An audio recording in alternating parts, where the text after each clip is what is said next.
ബബ്ബബ്ബ പടം ഒരു പറഞ്ഞേക്കുന്ന പോലെ തന്നെ ഒരു ലോജിക്കും ഇല്ലാണ്ട് ഇങ്ങനെ ഇരുന്ന് കണ്ടുകൊണ്ടിരിക്കേണ്ട ഒരു പടം.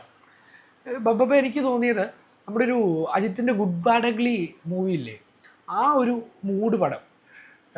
ഇന്നിപ്പോൾ ഒരു ഏകദേശം ഒരു 2 മണിക്കൂർ 29 മിനിറ്റ് ദൈർഘ്യമുള്ളൊരു പടം. ഫാൻസുകാർക്ക് പറ്റിയൊരു ട്രീറ്റാണ് ഈ പടം. എന്ന് വെച്ചാൽ ഇപ്പോൾ ദിലീപിനെ ഇപ്പോൾ കുറച്ച് പേര് തള്ളി പറയുന്നതായിട്ടൊക്കെയുള്ള ആൾക്കാരുണ്ട്. ദിലീപ് ഫാൻസ് ആയിക്കോട്ടെ ആരായിക്കോട്ടെ, ഈ ഇവരെല്ലാം മോഹൻലാൽ എന്ന് പറയുന്ന ആ ഒരു റിയൽ ഓജി പുള്ളിയുടെ കൂടെ ഒരു ഫാനാ. നിങ്ങൾക്ക് ഇവരുടെ രണ്ടുപേരുടെ ഫാനായാലും നിങ്ങൾ കണ്ടിരിക്കേണ്ട ഒരു മസ്റ്റ് പടം. ഒരു മോഹൻലാൽ ഫാനോ അല്ലെങ്കിൽ ഒരു ദിലീപ് ഫാനോ നിങ്ങൾക്കുള്ളൊരു ട്രീറ്റാണ് ഈ മൂവി. ചുമ്മാ അങ്ങ് അഴിഞ്ഞാട്ടം, അത് ആ ഒരു ലിറിക്സും ആ ഒരു വേർഡും ഇതിന് ഭയങ്കരമായിട്ട് അനുയോജിക്കുന്ന ഒരു സംഭവമാണ്. പടത്തിനകത്ത് ത്രൂ ഔട്ട് ഇവരെല്ലാം അങ്ങ് അഴിഞ്ഞാടി അങ്ങ് അഭിനയിക്കുക. പിന്നെ പറയേണ്ട ഒരു പടത്തിൻ്റെ ഒരു തുടക്കം തന്നെ നമ്മുടെ വാളയാർ പരമശിവം എന്ന് പറയുന്ന പോലെ നമ്മൾ ആ ട്രെയിലറിലൊക്കെ കണ്ട ആ ഒരു ലോറി ഉണ്ടല്ലോ, ആ ഒരു ലോറിയിൽ, അത് വാളയാർ ട്രേഡിംഗ് എന്നൊക്കെ പറഞ്ഞ തന്നെ ആ ഒരു ലോറിയിൽ വന്ന് ദിലീപ് ഇങ്ങനെ ഇറങ്ങുന്നതാണ് ദിലീപിൻ്റെ ഒരു എൻട്രിയുടെ ഒരു തുടക്കം. ദിലീപിൻ്റെ ആയിക്കോട്ടെ മോഹൻലാലിൻ്റെ ആയിക്കോട്ടെ കുറേ മൂവീസിൻ്റെ റെഫറൻസുകൾ ഇങ്ങനെ നിരത്തി വെച്ചിട്ടുണ്ട് പടത്തിൽ. അപ്പോൾ എന്താ പറയുക വെച്ചാൽ ഇത് കമ്മിങ് ടു സോഷ്യൽ മീഡിയ, അതായത് ഇപ്പോൾ ഇത് OTT-ലോട്ടൊക്കെ ഇറങ്ങുമ്പോഴത്തേക്ക് ഒത്തിരി സോഷ്യൽ മീഡിയയിൽ സെലിബ്രേറ്റ് ചെയ്യാനായിട്ടുള്ള ഡയലോഗ്സ് നമ്മൾ കേട്ടിട്ടുള്ള നമുക്ക് ഭയങ്കരമായിട്ട് റിലേറ്റ് ചെയ്യാൻ പറ്റുമല്ല. ഒത്തിരി സോഷ്യൽ മീഡിയയിൽ സെലിബ്രേറ്റ് ചെയ്യും പടം കമ്മിങ് ടു OTT. കാരണം അന്നേരത്തേക്ക് നമുക്ക് കുറേ ക്ലിപ്സ് അവൈലബിൾ ആവും. ഇത് സോഷ്യൽ മീഡിയ കുറേ നാളത്തേക്ക് ട്രെൻഡിങ് ആക്കാനുള്ള കുറേ ഐറ്റം ഇതിനകത്ത് തന്നെയുണ്ട്. ഇപ്പോൾ ദിലീപിൻ്റെ കുറേ പടങ്ങളെ കുറിച്ച് പറയുകയാണെങ്കിൽ സ്റ്റാർട്ടിങ് ഞാനിപ്പോൾ പറഞ്ഞു, വാളയാർ പരമശിവം എന്നുള്ള ആ ഒരു സെറ്റപ്പിലുള്ള ആ ഒരു ലോറിയിലാണ് ഫസ്റ്റ് വന്ന് ഇറങ്ങുന്ന ആ ഒരു സീനൊക്കെ. പിന്നീട് കുറച്ചങ്ങോട്ട് ചെല്ലുമ്പം മറ്റേ നമ്മൾ ആ റൺവേയിൽ കാണത്തില്ലേ, ഒരു കുറേ ചഞ്ചൽ ലോറി ഇങ്ങനെ വരുമ്പോൾ മുമ്പിൽ ഇങ്ങനെ കയറി മറ്റേ വണ്ടി വരുന്നത്, അതിന് പകരം നമ്മുടെ ഈ ഗില്ലിയിലെ വണ്ടി അതേപോലെ കയറി വരുന്ന ഒരു സീനൊക്കെ എടുത്ത് വെച്ചിട്ടുണ്ട്. അതൊക്കെ എന്ന് പറഞ്ഞാൽ തിയേറ്ററിൽ ഇത് ഫാൻസുകാരുടെ കൂടെ ഇരുന്ന് കാണുവാണെങ്കിൽ ഇറ്റ്സ് എ ബിഗ് ഓപ്പർച്യൂണിറ്റി. ഇപ്പോൾ രാവിലെ ഫാൻ ഷോയ്ക്ക് പോയവർക്ക് ഈ പടം വേറെ ഒരു ലെവലിൽ കാണാൻ പറ്റിയിട്ടുണ്ട്. കാരണം ഇങ്ങനത്തെയൊക്കെ കുറേ സീന് നമുക്ക് റിലേറ്റബിൾ ആയിട്ടുള്ള കുറേ സീൻസൊക്കെ വരുമ്പോഴത്തേക്ക് തിയേറ്ററിൽ പൂരപ്പുറമ്പാവുക ചെയ്യുന്നത്. നമ്മളെ ഈ റൺവേയിലെ ഒക്കെ അതേ ഒരു സീന് ഡിക്റ്റോ നമ്മളെ വേറെ ഗില്ലിയുടെ ഒക്കെ വണ്ടി വെച്ചിട്ട് എടുത്തു വെച്ചിട്ടുണ്ട്. പിന്നെ ഗില്ലിയുടെ വണ്ടി ഫസ്റ്റ് ആ ഒരു വണ്ടി കാണിക്കുന്ന ടൈമിൽ മറ്റേ പാട്ട് എന്തെന്നെ ഗില്ല് ആ പാട്ട് സാധനമൊക്കെ വെച്ചിട്ട് ഒരു പോക്കുണ്ട്. പിന്നെ CID മൂസ കാറ്, കുറേ റെഫറൻസ്, CID മൂസ ഇച്ചാക്കയുടെ കാര്യം പറയുന്നുണ്ട്, കുറേ വണ്ടികൾ കാണിക്കുന്നുണ്ട്. പിന്നെ അങ്ങനെ അങ്ങ് പോകുന്നു. പിന്നെ അതേപോലെ തന്നെ നമ്മൾ ട്രെയിലറിലൊക്കെ കണ്ട പോലെ ദേവ്ജി, ദേവൻ്റെ ആ ക്യാരക്ടർ, പിന്നെ സലീം കുമാർ ഏട്ടൻ്റെ മറ്റേ ആ സോഡ പൊട്ടിക്കുന്ന സാധനം, ഇതൊക്കെ നമുക്ക് ഞാൻ പറഞ്ഞില്ലേ കുറേ റിലേറ്റ് ചെയ്യാൻ പറ്റും. ഈ ഓൺ സ്ക്രീനിൽ നമ്മൾ കണ്ടിട്ടുള്ള പരിപാടി അല്ലാണ്ട് തന്നെ ഇപ്പോൾ ധ്യാൻ ശ്രീനിവാസനെ ആണെങ്കിൽ ഇതിനകത്തൊന്ന് ഇൻട്രൊഡ്യൂസ് ചെയ്ത് വെച്ചേക്കുന്നത് ഇൻ്റർവ്യൂ സ്റ്റാർ എന്നുള്ളൊരു രീതിയിൽ തന്നെയാണ് ധ്യാൻ ശ്രീനിവാസനെ ഇൻട്രൊഡ്യൂസ് ചെയ്ത് വെച്ചേക്കുന്നത്. സോ നമുക്ക് യൂട്യൂബിലൂടെ നമുക്ക് ഈ സെലിബ്രിറ്റീസിനെ കുറിച്ച് അറിയാവുന്ന കുറേ സംഭവങ്ങളില്ലേ, ഇവർക്ക് ട്രോൾസായിട്ടും പരിപാടികളായിട്ടൊക്കെ വന്നേക്കുന്നത്, ഇതെല്ലാം കൂടെ എടുത്തെടുത്ത് ഒരു സ്റ്റോറി ലൈനിലേക്ക് കണക്ട് ചെയ്ത് വെച്ച് ഒരു ഫാൻസിന് വേണ്ടിയിട്ട് ചുമ്മാ അങ്ങ് വിട്ടേക്കുന്നൊരു ഫാൻ മെയ്ഡ് പടം എന്ന് പറയാം. അതാണ് ബബ്ബബ്ബ. ഈവൻ ധ്യാൻ ശ്രീനിവാസൻ പല കാര്യങ്ങളും ഇൻ്റർവ്യൂവിൽ വന്നിരുന്ന് പറയുന്ന കുറേ സംഭവങ്ങളുണ്ട്. അത് റിയൽ ലൈഫിൽ ഇവരുടെ ചേട്ടൻ അനിയൻ എന്നുള്ളൊരു രീതിയിലുള്ള കുറച്ച് ഡയലോഗ്സ് ധ്യാൻ ശ്രീനിവാസൊക്കെ ഇതിനകത്ത് അടിപൊളിയായിട്ട് അഭിനയിച്ചിട്ടുണ്ട്. ഇതിനകത്ത് അഭിനയിച്ചേക്കുന്ന ഓരോരുത്തരുടെ കാര്യങ്ങൾ നമ്മൾ എടുത്തു പറയാനാണ്. ഒരു വലിയ താരം തന്നെ വന്നിട്ടുണ്ട് അതിനകത്ത്.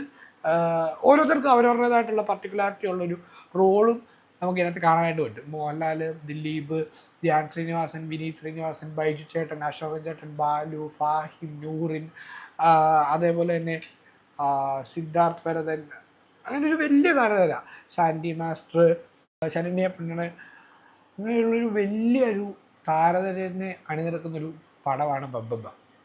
ആൻഡ് പടത്തിൻ്റെ അവസാന ഭാഗത്തിലേക്ക് വരുമ്പോൾ ഒരു സെക്കൻഡ് പാർട്ടിനുള്ള ചാൻസ് നമുക്കവിടെ ഒരു ഹോപ്പ് ഇട്ട് എന്നിട്ടാണ് പടം പോകുന്നത്. ആൻഡ് അന്നേരം കുറച്ച് പരിപാടികളുണ്ട്, അതൊക്കെ പറഞ്ഞാൽ സ്പോയിലറാവും. ഒരാളുടെയൊക്കെ എൻട്രി ഉണ്ട്, അത്രയും പറഞ്ഞിരിക്കുക. അതൊക്കെ നിങ്ങൾ തിയേറ്ററിൽ പോയി കാണുക. അതെ, ഒരു ലോജിക്ക് നോക്കി ഒരിക്കലും ഈ പടത്തിന് പോകരുത്. ലോജിക്ക് നോക്കി പോയി കഴിഞ്ഞാൽ ഈ പടം വർക്കാവില്ല. അല്ലെങ്കിൽ ഈ ഭയങ്കര ഈ സിനിമ എന്തൂസിയാസ്റ്റായിട്ടുള്ള ആൾക്കാരൊക്കെ പോയി പടം കണ്ട് അങ്ങനെ വിശകലനം ചെയ്യാൻ നിന്നാൽ ഈ പടം എങ്ങും എത്തൂല. പക്ഷേ ഈ പടം ഒരു വമ്പ ഹിറ്റടിക്കുന്ന പടം തന്നെയായിരിക്കും. ഒന്നുമില്ല, നമ്മൾ കൊടുക്കുന്ന പൈസയ്ക്ക് കുറച്ച് നേരം പോയി തിയേറ്ററിൽ ഇരുന്ന് എൻ്റർടൈൻ ചെയ്ത് അഴിഞ്ഞാടി ഒരു പടം കാണുക എന്നൊക്കെ പറഞ്ഞാൽ അത് ഈ പടമാണ്. പിന്നെ നമ്മുടെ ചൂരലിനകത്തൊക്കെ ഉണ്ടായിരുന്ന സമീർ ഖാൻ, പുള്ളി ഇതിനകത്ത് അത്യാവശ്യം നല്ലൊരു വേഷം തന്നെ ചെയ്തിട്ടുണ്ട്. പിന്നെ അശ്വത് ലാൽ, ഇവർക്ക് ഓരോരുത്തരും എടുത്തു തുടങ്ങാം. പിന്നെ ഒരു എടുത്തു പറയേണ്ട ഒരു മുതലുണ്ട്. ആൾ ചെറിയൊരു സീനേ വരുന്നുള്ളൂ, പക്ഷെ ആ ഒരു സീനൊക്കെ എന്ന് പറഞ്ഞാൽ അങ്ങ് തിയേറ്റർ അങ്ങ് പൂരപ്പുറം ബാക്കി എന്ന് പറയണം. ഒരു DJ സെറ്റപ്പായിട്ട് നമ്മുടെ റിയാസ് ഖാൻ്റെ ഒക്കെ ഒരു എൻട്രി ഉണ്ട്. അതൊക്കെ നിന്ന് കണ്ടിരിക്കേണ്ടത് ഒരു വിഷ്വൽ ട്രീറ്റാണ് പടം. ഒരു തട്ടിപൊളിപ്പൻ തകർപ്പൻ മാസ് പടം. ചുമ്മാ പോയി തിയേറ്ററിൽ പോയി കാണുക. And coming to the real OG part, the Mohanlal. എനിക്ക് ഇതൊരു ദിലീപ് മൂവി എന്നതിലുപരി മോഹൻലാലിൻ്റെ എൻട്രിയാണ് എനിക്ക് ഇവിടെ ദിലീപിൻ്റെ ഒരു എൻട്രിയെക്കാട്ടി കിടിലമായിട്ടുള്ള എൻട്രി കൊടുത്തേക്കുന്ന മോഹൻലാലിൻ്റെ പാർട്ടുണ്ടല്ലോ. നമ്മളിപ്പോൾ ഈ ഇതിൻ്റെ ട്രെയിലറുകളും പാർട്ടും ഒക്കെ ഇറങ്ങിയ ടൈമിലാണെങ്കിലും മോഹൻലാൽ ദിലീപായിട്ടുള്ള ആ ഒരു സംഭവങ്ങൾ സോഷ്യൽ മീഡിയയിൽ കുറേ എൻജോയ് ചെയ്തു, സെലിബ്രേറ്റ് ചെയ്തു. ഇതിൻ്റെയൊക്കെ ഒരു ഹൈ എൻഡ് വേർഷനാണ് നിങ്ങൾ തിയേറ്ററിൽ കാണാതിരിക്കുന്നത്. മോഹൻലാലാണ് കുറേ ഈ വണ്ടികളും സംഭവങ്ങളൊക്കെ പരിചയപ്പെടുത്തുന്ന പരിപാടിയൊക്കെ മോഹൻലാലിൻ്റെ ഒരു പ്രത്യേക ക്യാരക്ടർ നെയിമുണ്ട്. ആളുടെയും കുറേ സിനിമകളുടെ റെഫറൻസ് സാധനങ്ങളുണ്ട്. ഒരു എൽ ഫാക്ടർ ഇതിനകത്ത് മെയിനാണ് ഈ പടത്തിൽ. എൽ ഫാക്ടർ എന്നൊക്കെ പറയുകയാണെങ്കിൽ പുള്ളിയുടെ ഒരു സംഭവം ഉണ്ടല്ലോ, ഒരു ഓറ ഒക്കെ ക്രിയേറ്റ് ചെയ്യുക, ഒരു ഓറ ക്രിയേറ്റ് ചെയ്യുക, പോവുക എന്നൊക്കെ പറയുന്ന പോലെ ജസ്റ്റ് വന്നു പോകുന്ന ഒരു പരിപാടിയോ അല്ലെങ്കിൽ ജസ്റ്റ് 2 മാസം കാണിച്ച് പോകുന്ന പരിപാടിയല്ല. പുള്ളിയുടെ നമ്മളെ ചിരിപ്പിക്കാൻ പറ്റുന്ന തരത്തിൽ ചിരിപ്പിക്കുകയും. എനിക്ക് ഇതിനകത്ത് ദിലീപ് പാട്ടിനെക്കാട്ടി കുറച്ചുകൂടി എനിക്ക് ഇഷ്ടപ്പെട്ടത് മോഹൻലാൽ ഫാക്ടറാണ്, എൽ ഫാക്ടർ. അത് ഈ പടത്തിനെ വേറെ ലെവലിലേക്ക്, ഫസ്റ്റൊക്കെ നമ്മൾ കണ്ടു മോഹൻലാൽ ക്യാമിയോ ആണ്, കുറച്ച് സമയമേ ഉള്ളൂ അങ്ങനെയൊക്കെ പറഞ്ഞു പോയി. പക്ഷേ മോഹൻലാലാണ് ഈ പടത്തിലൊരു മെയിൻ ഫാക്ടർ. അങ്ങനെ തന്നെ പറയണം. പുള്ളിയാണ് ഈ ഒരു പടം വേറൊരു ലെവലിലേക്ക് എത്തിച്ചേരുന്നത്. സെക്കൻഡ് ഹാഫിലോട്ട് വരുമ്പോഴാണ് പുള്ളി എത്തുന്നത്. ലാസ്റ്റിലും കുറച്ച് സംഭവങ്ങളുണ്ട്. മോഹൻലാലിൻ്റെ ഒരു മുണ്ടുപറിച്ചടിയൊക്കെ ഈ സിനിമയ്ക്ക് അത് നമുക്ക് തിരിച്ച് കാണാനായിട്ട് പറ്റും. പിന്നെ പറയേണ്ടത്, സോഷ്യൽ മീഡിയയിൽ ഒത്തിരി ട്രോള് വാങ്ങിച്ചിരുന്നൊരു സംഭവമാണ് നമ്മുടെ അഴിഞ്ഞാട്ടം സോങ്, ഗോപി സുന്ദറിൻ്റെയൊക്കെ അഴിഞ്ഞാട്ടം സോങ്. നമുക്ക് ഞാനും ആണെങ്കിൽ സോഷ്യൽ മീഡിയ കണ്ടപ്പോൾ ഇതിൻ്റെ ഒരു ആദ്യത്തെ ഒരു 30 സെക്കൻഡ് നമുക്കൊരു 2-3 തവണ കേൾക്കുമ്പോൾ ഈ പാട്ട് വലിയ കുഴപ്പമില്ലാണ്ടായി. പക്ഷേ എന്തൊക്കെയായാലും ഇതിൻ്റെ ഒരു ആദ്യത്തെ ഒരു 30 സെക്കൻഡ് ഭയങ്കര ഒരു ബോറ് പോലെയാണ് നമുക്ക് തോന്നിയിരുന്നത് സോഷ്യൽ മീഡിയയിലോട്ട് വരുമ്പോൾ. പക്ഷേ ഇത് ആ ഒരു സിനിമ നിങ്ങൾ കാണുമ്പോണ്ടല്ലോ, ആ വിഷ്വലും അതിന് മുമ്പുള്ള ഒരു ഫാക്ടറും അത് കഴിഞ്ഞിട്ട് ഈ പാട്ടിലോട്ടൊക്കെ എത്തും. ഈ പാട്ടുണ്ട് ത്രൂ ഔട്ട്, അതായത് ഈ ഒരു സെറ്റൊക്കെ ഇട്ട് ഒരു അടിപൊളിയായിട്ട് സെറ്റ് ചെയ്തേക്കുന്ന ഒരു പാട്ടായത്. ഈ പാട്ട് തിയേറ്ററിൽ ഒരു നമ്മളെ ആ സീറ്റിൽ നിന്ന് എണ്ണിപ്പിച്ച് തുള്ളിക്കാൻ തോന്നുന്നൊരു പാട്ടാണ്. ഈ പാട്ട് അഴിഞ്ഞാടിയിരിക്കുക. നമ്മൾ ഈ ഓൺലൈനിൽ കേൾക്കുന്ന പോലെയല്ല ഈ പാട്ട്. ഈ പാട്ട് ആ വിഷ്വലും പരിപാടിയൊക്കെ വെച്ച്, ഈ പാട്ടിൻ്റെ വിഷ്വലൊക്കെ കണ്ടപ്പോൾ എനിക്ക് നമ്മുടെ ലിയോയ്ക്കകത്ത് വിജയുടെ ഒരു സാധനമില്ല,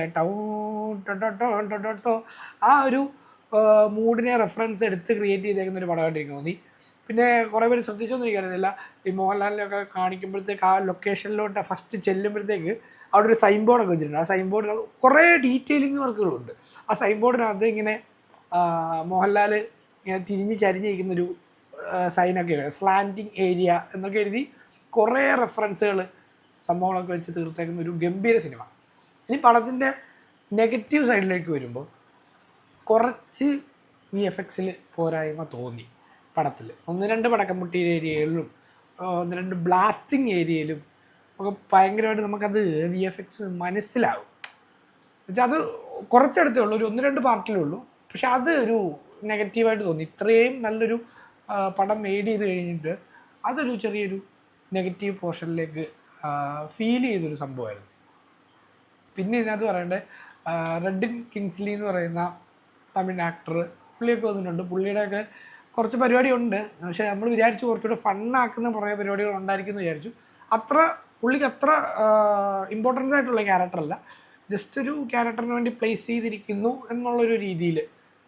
പടത്തിൻ്റെ ആ ഒരു സ്റ്റോറി ലൈൻ ആണെങ്കിലും പോകുന്ന ഒരു ഇമോഷണലി കണക്ട് ചെയ്യുന്നൊരു വിഷയത്തിലേക്കാണ് കണക്ട് ചെയ്ത് സ്റ്റോറി ലൈൻ പോകുന്നത്. ഒരു കുറച്ച് പിള്ളേരുടെ കഥ പറച്ചിലൂടെ കഥ പറയുന്നൊരു കഥയാണ് ബബ്ബ എന്ന് പറയുന്നത്. സോ നിങ്ങളെല്ലാം നിങ്ങളുടെ അടുത്തുള്ള തിയേറ്ററുകളിൽ പോയി മസ്റ്റായിട്ട് ഇതിനകത്ത് ഈ ഇഷ്യൂ ഒന്നും നോക്കിയിരിക്കരുത്. ദിലീപ് ഇഷ്യൂ അല്ലെങ്കിൽ ഈ ഓരോരോ കുറേ കാരണങ്ങൾ കൊണ്ട് മൂവി ബോയ്ക്കോട്ട് ചെയ്യണം എന്നൊക്കെ പറയുന്ന കുറേ സംഭവങ്ങൾ നമ്മൾ കേട്ടു. അല്ലെങ്കിൽ ഈ പടം കാണൂല. അങ്ങനെ ഞാൻ പറഞ്ഞിട്ട് സിനിമ എന്ന് പറയുന്നത് ഒരു ഗ്രൂപ്പ് ഓഫ് ആൾക്കാരുടെ അധ്വാനമാണ്. അത് ഒരു പർട്ടിക്കുലർലി ഒരു നടനിലേക്ക് മാത്രം നമ്മൾ ഫോക്കസ് ചെയ്തിട്ട് അതിനെ ഇല്ലാണ്ടാക്കരുത്. കലയുടെ രീതിയിൽ കാണുക. പല ഇഷ്യൂസ് ഇപ്പോൾ നമ്മുടെ ചുറ്റും നടക്കുന്നുണ്ട്. അപ്പോൾ അതൊന്നും നമ്മൾ കമ്പയിൻ ചെയ്യാണ്ട് പോയിരുന്ന് നമ്മുടെ ഒരു 2-2.5 മണിക്കൂർ എൻജോയ് ചെയ്യുക, തിരിച്ചു വരിക. അപ്പം ഈ ഒരു കലയുമായി ബന്ധപ്പെട്ട് ജീവിക്കുന്ന കുറേ ആൾക്കാരാണെങ്കിലും അല്ലെങ്കിൽ ആ കലയെന്ന് പറയുമ്പോൾ കുറേ പേരുടെ അധ്വാനവും കുറേ പേരുടെ കഷ്ടപ്പാടുമാണ്. അതിപ്പം ഒരു നടൻ്റെ സിനിമ നമ്മൾ കാണുന്നില്ല എന്ന് പറഞ്ഞിരിക്കുന്ന കുറച്ച് ആൾക്കാരെ ഞാൻ കണ്ടു. അങ്ങനെയൊന്നും ചിന്തിക്കരുത്. കാരണം ഒരു സിനിമയെ ബോയ്ക്കോട്ട് ചെയ്യുക, അങ്ങനെ ചിന്തിക്കാണ്ട് ഈ പടം പോയി നിങ്ങൾ ചുമ്മാ പോയി അങ്ങ് എൻജോയ് ചെയ്യുക. അതാണ് എനിക്ക് ഇതിനകത്ത് പറയാനുള്ളത്. വീഡിയോ ഇഷ്ടപ്പെട്ടെങ്കിൽ ലൈക്ക് ചെയ്യുക, ഷെയർ ചെയ്യുക, സബ്സ്ക്രൈബ് ചെയ്യുക. പിന്നെ ഹൈപ്പ് എന്ന് പറയുന്ന ഒരു ഓപ്ഷൻ കൂടി ഇപ്പോൾ വന്നിട്ടുണ്ട്. സോ കമന്റ് സെക്ഷൻ്റെ അവിടെ ആയിട്ടാണ് ഹൈപ്പ് എന്ന് പറയുന്ന ഓപ്ഷൻ. പറ്റുവാണെങ്കിൽ ഒന്ന് ഹൈപ്പ് കൂടെ ചെയ്ത് വിട്ടേക്കുക. സോ നന്ദി.